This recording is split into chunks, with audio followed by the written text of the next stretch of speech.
And we're live. Good to see you, Jimmy. Good to see you, Scott. So a few things that I want to, I guess specifically or initially, do you want to just kind of introduce Experience Fusion and what you guys are all about and what you do? Yeah, absolutely. So XperienceFusion is a performance development system. It's a company designed to increase performance within employees for employers. Our performance development system takes people from creating the fundamentals for being performant, whether you're well down that path or not. We go through the fundamental training, and then we break them into segments for individual contributors to continue to create the habits that breed performance throughout their life, and then for leaders to create an environment where those individuals can thrive. So it is a entire encompassing system that drives performance for an organization by driving individual performance within each employee. Okay. So who would you say your ideal client is for that? Who's sort of perfect for your system? It's funny because the big answer is everyone, right? I mean, Sure. who doesn't want to be performant no matter what you do in life? Mm-hmm. And this impacts inside and outside of life, which I'm sure we'll kind of get into as we go down this path. So the global answer is everyone, but that's not a good answer for our business. That doesn't define an ICP or anything. Yeah, It's not yeah. very productive. So we focus on a couple of key areas. One, relationships, right? People who have high interaction with other employees, right? Where you don't get to work in a silo, where you do have to collaborate with other leaders and or other individual contributors on a frequent basis. Externally, people who have high contact with customers, whether it's on a customer success side, a customer support side, or whether it's on a sales side Mm-hmm. or marketing side, right? And then third, executives, leaders, right? People who need to breed performance out of others, need to elicit performance out of others. That is the core component. So while we impact every employee, and while I say globally, we can work with everybody, we've focused specifically on those key groups, right? So customer success, sales, executive leadership in terms of key groups. Mm-hmm. And then in terms of key employees, anybody who has a real need for more effective relationships to be more performant in their job. Well, who doesn't have a real need for more effective relationships and more productive relationships, especially, I mean, in the workplace and outside of the workplace? Yeah. You're 100% on, because we talk about performance, right? That's what I've said. It's the Yep. easiest way to define our company. We improve performance with employees. But one of the biggest impactors of performance in people is stress. Absolutely. Just the stress you feel. And the key component, or a key component to our performance system, is continually building your ability to not only handle stress, but to mitigate the amount of stress that infiltrates your life, to influence the types of stress that influence your life by seeking out challenges rather than letting adversity find you, things like that. Right. As a business owner, how would I quantify the value of working through your system and investing in that for my employees? Really depends on the employee, right? Let's take a look at a common place where performance is pretty easily measured, right? Okay. Because that's part of the challenge, and Yeah. we'll get into that. But sales, Okay. kind of easy. You and I both lived that world. And part of the reason why I loved sales is because it's so quantifiable. Yeah. There is that scoreboard at the end of the game, whether that's monthly, weekly, quarterly, yearly, whatever it is. Right. And when you look at a sales rep, there's some key things on the high end of the KPIs and Mhm. on the low end where I'll show exact performance improvements and I'll talk to them specifically. Right. So let's look at the high end. Okay. Bottom line, closing deals, right? Well, when you have a elite performer, Mm-hmm. they are closing deals at what you believe to be the maximum throughput for that individual based on the amount of conversations they have, how effective those conversations are, how quickly they can navigate a sales cycle, Mm-hmm. right? And when you talk about that sales cycle length, that's a key indicator for your top performers. Who is moving things through the pipeline, getting yeses and nos as fast as possible. We will improve sales cycle length Mm-hmm. by creating the system that we have and by implementing the system within your sales reps, what you're creating is an absolute intentionality within their actions day in and day out that will improve the sales cycle length, shorten it. Sure. Okay.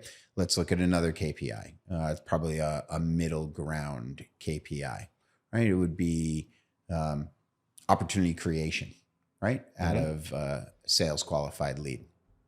Right? This is going to be about effective communication. This is going to be about intentionality in the way that you communicate to gauge intrigue, right? And to get that sales qualified lead to continue down the path. It's understanding how people are talking to you, what their real value is, uncovering that value and tying your product to it. Sales 101. Yeah. Okay. Yeah. Our performance system will improve the number of sales qualified leads that turn into opportunities, because by going through this, you'll become more intentionally engaged. You'll lean in on the conversations. The eye contact will be there. Your intentionality in pulling out information will not be about an extrinsic paycheck. It'll be about the intrinsic connection that is tied back to an intrinsic purpose within a person. So you'll start to see more opportunities be created, and you'll see the sales cycle lengthen, shorten. Okay. Let's look on a real low end activity. One of the major impacts of stress, especially in what I'll call entry level sales positions like BDRs, right? Or lower level transactional account execs. Lower level might not be right, but transactional account execs who do kind of full cycle sales.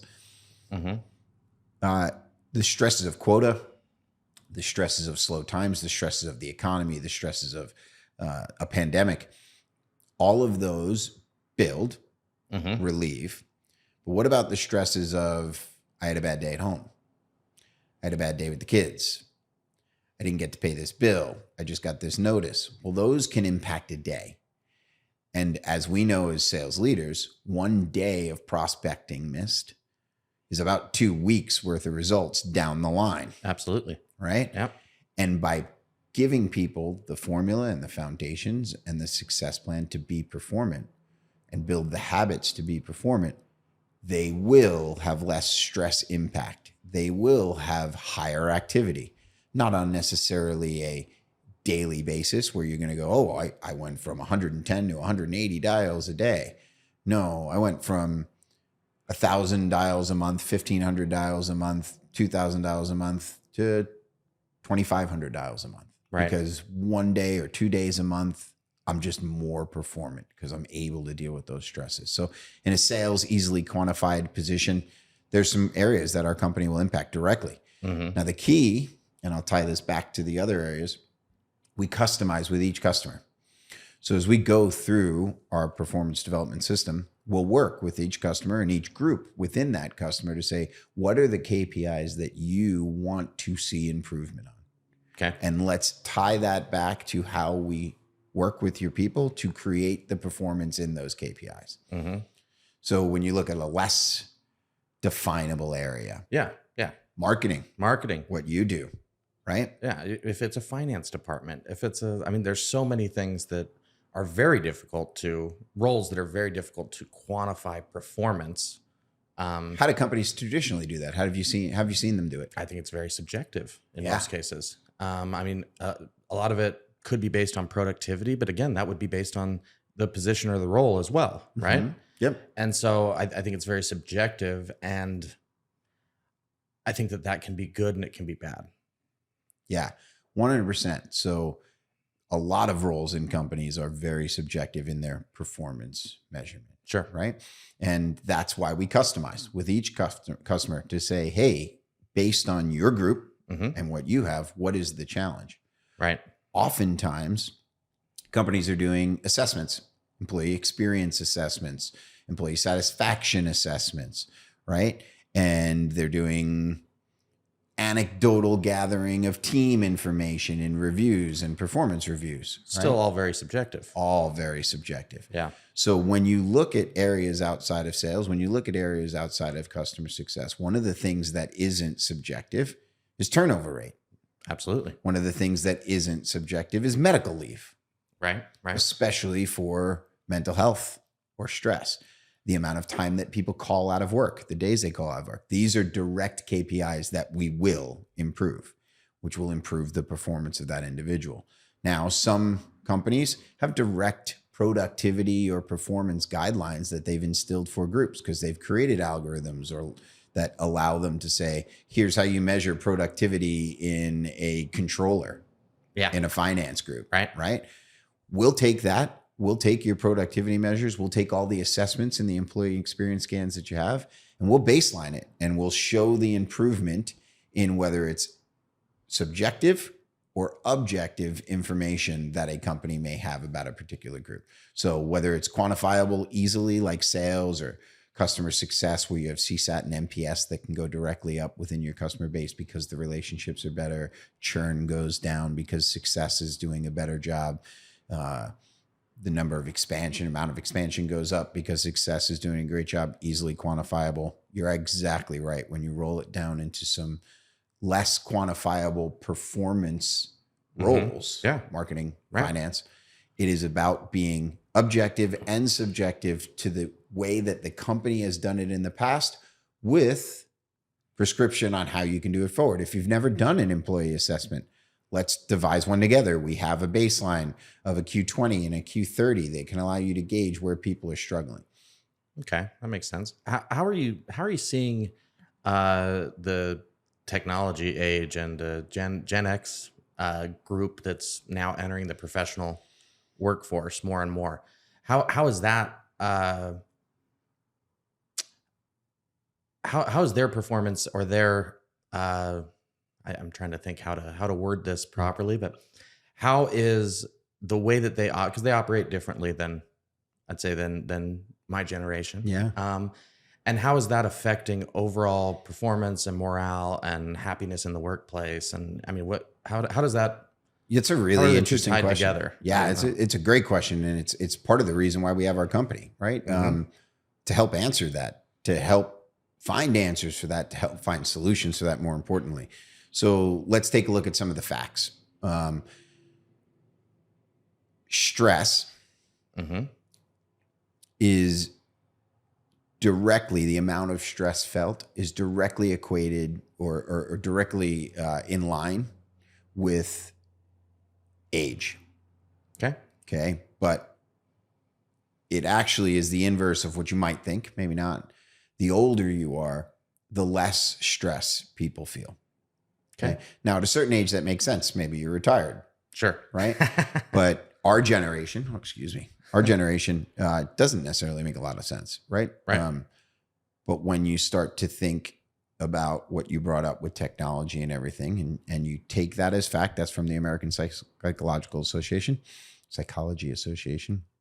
And you take that fact and then you couple it with technology, phone, don't have mine here. Distractions. Being intentional. Yeah. You can start to equate why stress may be in bigger role, right? So we know it impacts you more the older you are. Okay. We also know technology is more prevalent the younger you are. Okay. Let me ask you something. Addicts. Do they seem like they're very anxious and very stressed? Yeah. Okay. Do our phones and are our phones maybe the most addictive thing in everyone's life? Without a doubt. Yeah. And the technology in it, which is 100% needed, and I will never argue against, it's built to be addictive. Right. So there could be a correlation between that technology and stress levels felt. Sure. Let's take that could be out of it. That technology keeps us all so distracted. Absolutely. Why don't we have it in here? Why are ringers off? We're not even in the room because we have to be really intentional about what we're doing. Right. That's right. Right. Well, that happens less and less with people throughout the world. It happens less and less with families as kids are raised and developed because of this thing the Germans call hurry sickness. But we're all busy. And that technology allows us to do so much more than we used to be able to do. It also creates so much less engagement person to person than it used to. I don't know about you. When I get to talk to people, I feel less stressed. I would definitely agree with that. So there are a lot of real reasons why technology has Caused more stress in our life. Mm-hmm. It increases the pace. You know that someone can be immediate in a response, and they know that they can be immediate in response. So you could be feeling it because that person could be putting pressure on you. That's undue. Or you could be feeling it because you're putting it on yourself just because, oh man, I know they know I could respond. Right. Be honest here, like the minute I got past a regular frontline manager, I never had time to respond to individual contributors' needs right away, right? Unless it was in my urgent, important bucket, right? And that kind of goes in line with being performant, is understanding that urgent and important, and understanding that the busier you are, that actually means the slower and the more intentional you have to be about everything you do. Mm-hmm. Navy SEALs put it as slow is smooth, smooth is fast, right? But it really is that way in life. So with older generations feeling less stressed, there's a lot of reasons why that could be. My belief system is that as you get older, and what we've built into our performance system, as you get older, you get more intentional about your engagement, right? You get more deliberate about what you're doing. You seek out getting to do more things rather than having to do things. And I feel like the younger you are, the more you feel like you have to do things, whether you're a child being told what to do, or whether you're a young adult thinking this is the way it has to. And that all those stresses together lead to what the APA says, which is that the younger you are, the more stressed you feel. And the younger you are, the less experience you have with knowing how to deal with that stress. So we can see how we're kind of perpetuating itself with a device that makes you feel more urgent and more stressed and more anxious, and less intentionality about being taught how to deal with stress and anxiety. And it's just getting worse and worse, I feel, as we go further on, which is, I feel we got a really great opportunity to make an impact.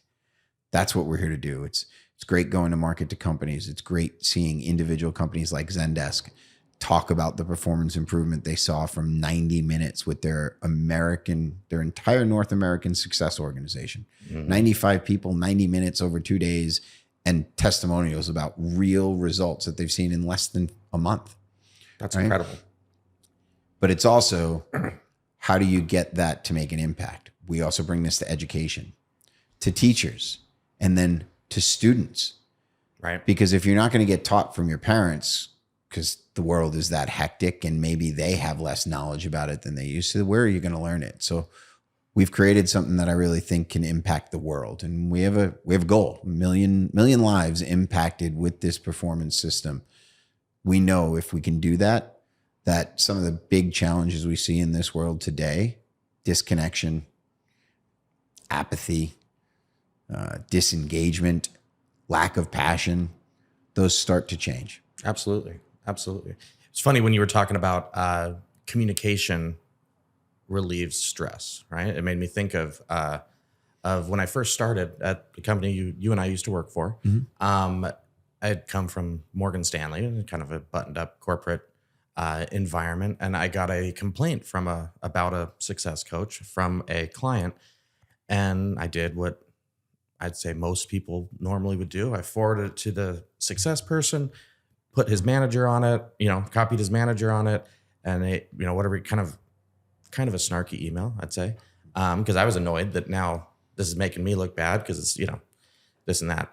And 10 minutes later, I look up and David Bonney's standing there with the success coach, and said, "Hey, have you met so and so?" "No, I haven't." Shake his hand, and he just said, "Hey, let's talk about how we're going to fix this for the client." And immediately, my frustration with what happened went way down, right? And then we were just looking towards a solution as opposed to, and we worked through it and everything. But I tried not to handle those types of situations the same way, without going and just talking to the person, getting face to face. And it's incredible how many, and that's an example of something that could have been, was a negative situation, right? but the impact of just having that day-to-day communication with the people and building, because that builds relationships, right? And relationships can build trust and can build a sense of unity, which is I would think a big part of what you guys are helping with. 100%. I'm a big believer that there are no good or bad situations. There's just situations, right? Don't get me wrong. There are consequences and there are rewards, right? And there's a big distinction between those two. But the reason why I look at that is a mindset thing. Okay. There are plenty of times in life where we have to go deal with a customer success agent because they aren't handling the customer right, and the customer's mad. Yeah. And I had to hear about it from the customer, and I did my job to get this all done when I sold it. Why can't you do your job to get them on board? Right. When the truth of the matter is, if you look at every situation as a situation, there are times that I feel that way. Don't get me wrong. Yeah. Yeah. But what I try to feel is that situation is a chance where I have an opportunity, or I get to go interact with someone else and learn something from them or help them with something. And part of my therapy, which I went through for a bunch of personal stuff, taught me 99.999% of the time, people aren't doing things to you. Right. They're doing things and you're just caught in the crosshair. That's right. Yeah. That's right. So when you couple those two things, a business practice of, trying to have a positive interaction with everybody you're working with that people aren't doing things to you in the global therapy, personal aspect of it, right? The fusion of life and work, right? When you look at that fusion, my mindset, I try to all the time be in a growth mindset. Okay. And that growth mindset means that I am consistently seeking out opportunities to challenge myself, to grow. And I run into far less problems than I used to.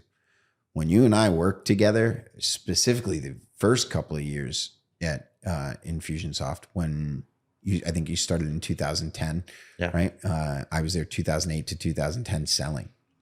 And in those years, I was going through a lot of growth personally. And I was just starting to apply some of it professionally. But man, different person, disconnected, lack of self-awareness, lack of intentionality, just there to make money. Sure. And it showed. If I had something I had to do like Christmas for my kids, I was top of the board.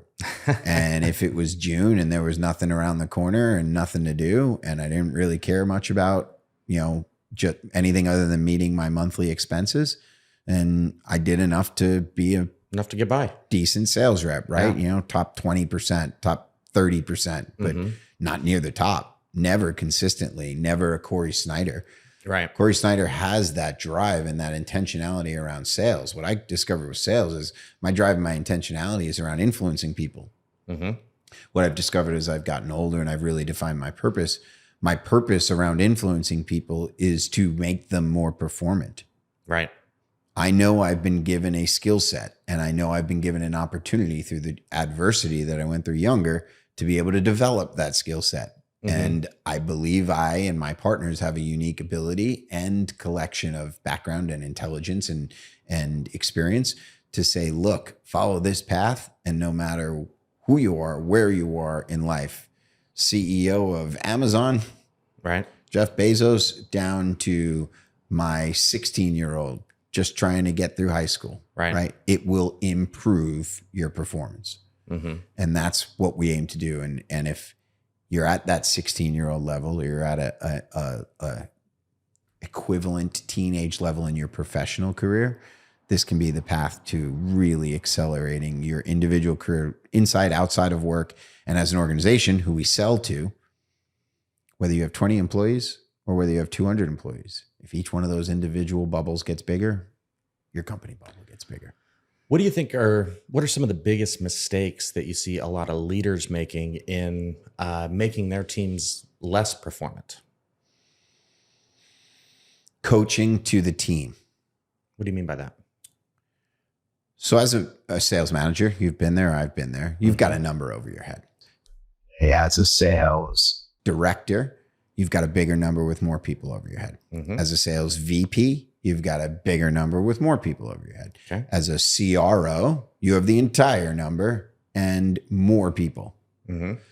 Each time you go up that ladder, the percentage off is a much bigger number overall. Sure. So therefore, you don't miss your number as often. Right. But that first layer of management, where you have 10 people, 8 people, 5 people, and that number that rolls up to you, it weighs heavy on sales managers' heads. Absolutely. Especially when it is your family that you're providing for. Yeah. Right? Well, there are global attributes to sales that everybody needs to be taught. And there are global attributes to selling a product within a company that definitely everybody needs to be taught. And then there are individual skills that need to be uncovered, individual opportunities for development that need to be uncovered. There are individual challenges and stresses that need to be uncovered. There are individual intrinsic opportunities that need to be uncovered. So when you lead, managers tend to focus on that number. Yeah. And they tend to lead to that number. So if you're a big part of that number, you're going to get a lot of help and you're going to get a lot of attention. If you're a lesser part of that number, you're going to be focused on to try to drive up, but you're going to be focused on to try to drive up around the team number, generally speaking. What's lost in that whole entire equation is the individual. Yeah. So when I say coach on an individual level, I mean that very specifically. A very big part of leadership is setting a vision. It has to be done for a team. Huge, right? Right? It's setting a mission. That has to be done for a team.